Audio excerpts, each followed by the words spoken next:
There's an aspect of Japan that resonates with my heart more than any of the others. Beyond any anime that I've ever watched in my life, beyond the scrumptious food, the politeness and the courtesy of the Japanese people, and that is the spirit of Japan itself and my relationship with it. Come take a little walk with me, and I'll give you the lowdown on what spirituality means to the Japanese people, what it means to me, and ultimately, how it saved my grandmother.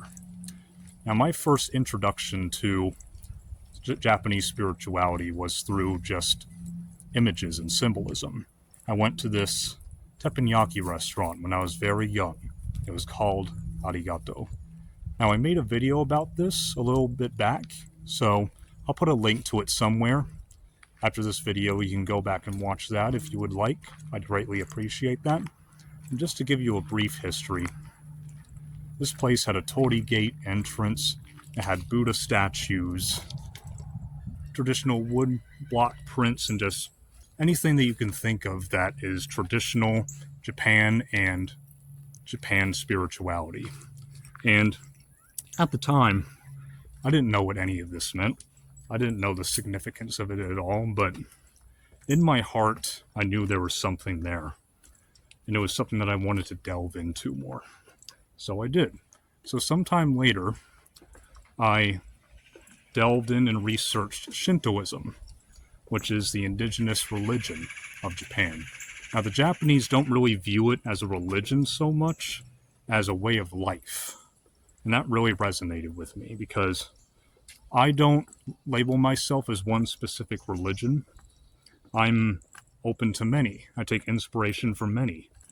And I like to go directly to source, which is my soul, directly to God, because we're all emanations of the one God. So that really spoke to me. And then their idea of God itself, the word for that is kami. Now, kami aren't so much gods as the way they think of it. It's more the spirit, the life force that lives in everything, in nature herself, in water and fire, mountains, ancestors who have passed over. Everything has kami.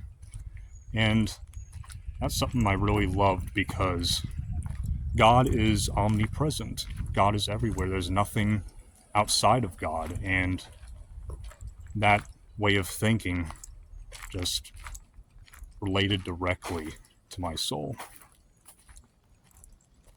And another thing is when you go to a Shinto shrine, all religions are open to pray there. There's no restrictions on what religion you need to be. You can pray in the way that you want to, respectfully, of course, but they're just open to it, and they realize that all spiritual and religious paths lead to the one God. And I think that's an open-mindedness that I think more of the world should embrace. Now, when Shintoism and the spirituality of Japan got really magical was when I actually went to Japan for the first time. And my first experience with this was on Mount Takao, or Takao-san, as they call it in Japanese. It's a mountain about 2 hours outside of Tokyo. And after the 2-hour train ride, I took the bus all the way probably to the end of the line, got off, and walked on a 2 to 3 mile path down the road to the start of this trail. And let me tell you, it was probably the most strenuous hiking trail that I've ever done in my life. And I'm in good shape too, but this was just excruciating. But the beauty of it made it so worth it. And then going to the top, oh my goodness. Because it felt like an extensive village or a city back 1,000, 1,500 years ago. This is a series of Buddhist temples and of shrines, all surrounded by dense forest way up in the mountains. and lots of Tengu and Kami statues, and it's just breathtaking. And this particular day, it felt kind of like there was nobody there. So I kind of had the whole place to myself, it felt like, and it made for not only incredible pictures, but I got to witness a ceremony, a Buddhist ceremony, where they were chanting. There was a bonfire in the middle of the room, and there were drums going, and I was left to just sit there from the outside and watch. And I just closed my eyes and just felt the energy of the room just permeate into my soul, and it was incredible. Something that I'll never ever forget. And when I was on this mountain, I just forgot about the dread of having to go back home to the United States the day after, and it just all went away. I'm like, yeah, this is why I came here. This is the absolute pinnacle of Japanese experience. Now, the second experience I had that was life-changing was going to Fushimi Inari Taisha in Kyoto. And anyone who's looked up tourism stuff, about stuff to do in Japan, you know what Fushimi Inari Taisha is. Like, you see the endless corridor of red torii gates, the endless corridor of statues and mini shrines along this long path up a mountain. It's just incredible. And this particular day, it was raining a little bit, just sprinkling just enough to make it even more magical. And I got up super early, probably about 5:30 in the morning, and it was just the perfect time because, again, almost nobody was there, and I was left to just bask in the magic of this place. And there were cats roaming around, the cats that always came to the grounds. They were so cute and so friendly. And you just hear the pitter-patter of rain, and there's multiple mini shrines along the way that you can stop at. And I did. Every single time, it's like I almost felt a different kami run through me. Like you felt the spirits of the forest run through you. I know that sounds kind of nerdy, but it's absolutely true. You absolutely feel the connection to the earth and the connection to the infinitude that surrounds us. Now, part of what made these experiences so magical as well was a woman that I met when I first went to Japan. We met up online a couple months before I left for Japan, and we agreed to meet up.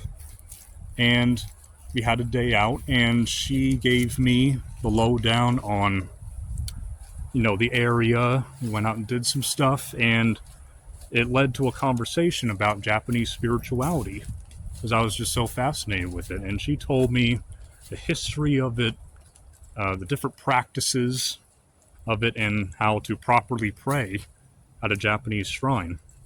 And then after I learned that, I went to one, and the first prayer that I ever did at a Japanese shrine was for my grandmother. Now, just to give you a little brief history about what my grandma was going through at this particular time. She was 99 years young, and she had dementia that she developed a couple years before then.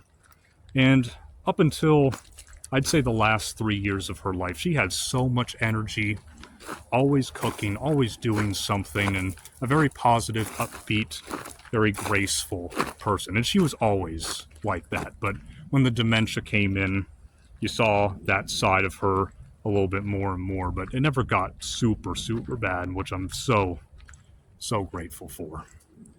But, yeah, at this point in her life, she was just kind of ready for the next stage of her existence.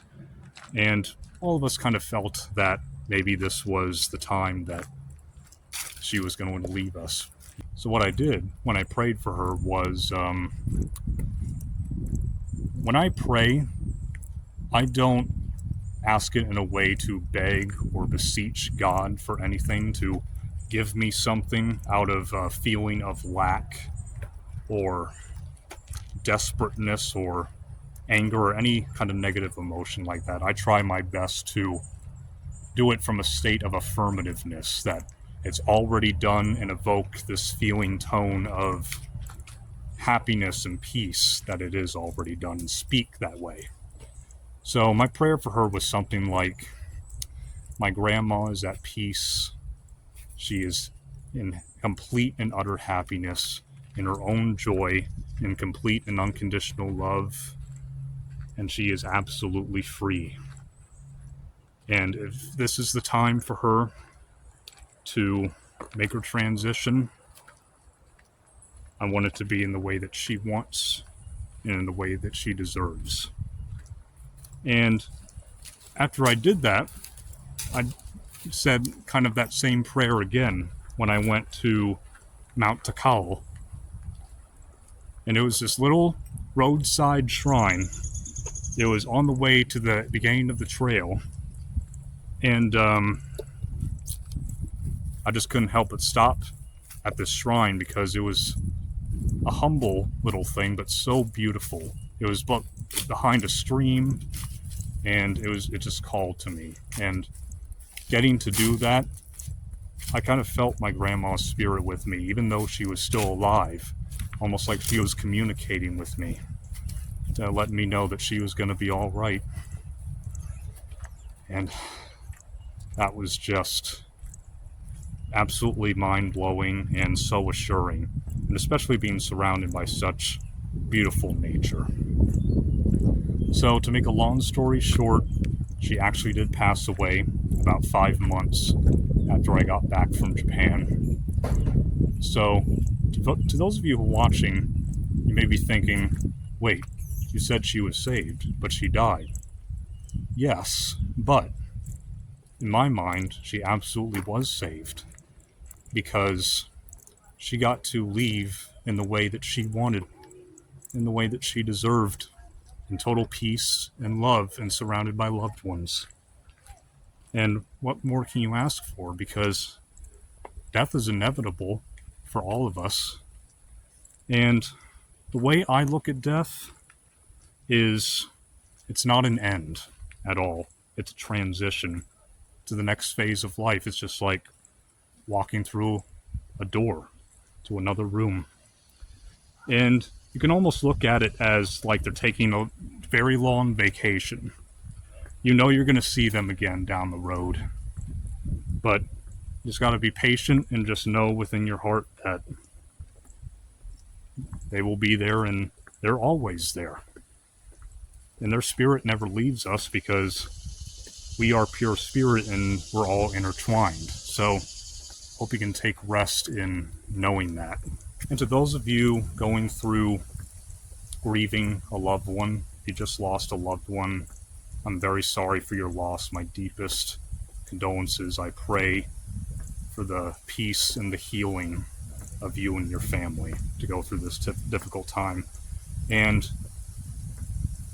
not anything I say will necessarily make it easier for you, but I hope that at least puts an idea in the back of your mind that all is going to be okay, and that's the absolute truth. So I hope you can take away some little bit of comfort and ease from this video. But before I go, I just want to let you all know that you are awesome, you are loved, and you more than matter. And thank you so much for watching. Love you all. Mata ne. See you soon.